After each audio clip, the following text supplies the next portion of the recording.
അപ്പോൾ ഈ വീഡിയോയിൽ നമ്മൾ കാണിക്കുന്നത് വേറൊന്നുമല്ല, കംപ്ലൈൻ്റ് ആയൊരു പ്രഷർ പമ്പ് നമ്മൾ റിപ്പയർ ചെയ്തിട്ട് അത് ജസ്റ്റ് ഒന്ന് ചെക്ക് ചെയ്ത് നോക്കുവാണ്. അപ്പോൾ അതിന് വേണ്ടിയിട്ട് നമ്മൾ പമ്പിൻ്റെ രണ്ടറ്റത്തും അതിൻ്റെ ഇൻലെറ്റും ഔട്ട്ലെറ്റും സെറ്റ് ചെയ്തിട്ടുണ്ട്. 2 ഓസുകളിലായിട്ട് സെറ്റ് ചെയ്തിട്ടുണ്ട്. എന്നിട്ട് അതിൻ്റെ ഒരു ഓസ് നമ്മൾ ടാപ്പിൽ കണക്ട് ചെയ്തു. മറ്റേ ഓസിലേക്ക് നമ്മുടെ അതിൻ്റെ ഒരു പ്രൊഡക്റ്റാണ് കണക്ട് ചെയ്തിരിക്കുന്നത്. ഇതാണ് ആ പ്രൊഡക്റ്റ്.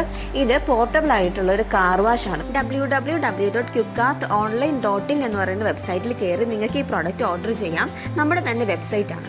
ഇതിപ്പോൾ പ്രഷർ പമ്പ് കണക്ട് ചെയ്യാതെയാണ് ഈ കാണിക്കുന്നത്. ഈ ഒരു പ്രോഡക്റ്റിന് അത്യാവശ്യം പവർ ഉണ്ട്. പിന്നെ നമ്മൾ കണക്ട് ചെയ്യുന്ന ടാപ്പിൽ നിന്ന് വരുന്ന വെള്ളത്തിന്റെ ഫോഴ്സ് അനുസരിച്ചിട്ടിരിക്കും ഇതിന്റെ വർക്കിംഗ്. ഇനി നമുക്ക് പ്രഷർ പമ്പ് കണക്ട് ചെയ്തിട്ട് എങ്ങനെയാണ് ഇത് വർക്ക് ചെയ്യുന്നത് നോക്കാം. തീരെ ഫോഴ്സ് കുറഞ്ഞൊരു ടാപ്പിലാണ് നമ്മൾ ആദ്യം നമ്മുടെ ഹോസ് കണക്ട് ചെയ്യുന്നത്. ഇതിപ്പോൾ നമ്മൾ പ്രഷർ വാഷ് ഓൺ ആക്കിയപ്പോഴത്തേക്കും ആ ടാപ്പിൽ കൂടി വരുന്ന വെള്ളത്തിൻ്റെ ഫോഴ്സ് നന്നായിട്ട് കൂടിയിട്ടുണ്ട്. നമുക്ക് ഈ ഒരു പ്രോഡക്റ്റിൽ ശ്രദ്ധിച്ചാൽ മനസ്സിലാകും. അതിൻ്റെ വെള്ളത്തിൻ്റെ ക്വാണ്ടിറ്റിയും പവറും നന്നായിട്ട് കൂടിയിട്ടുണ്ട്. അതുപോലെ അത്യാവശ്യം നല്ല ഹൈറ്റിൽ തന്നെ ആ ഒരു വെള്ളം പോകുന്നുണ്ട്.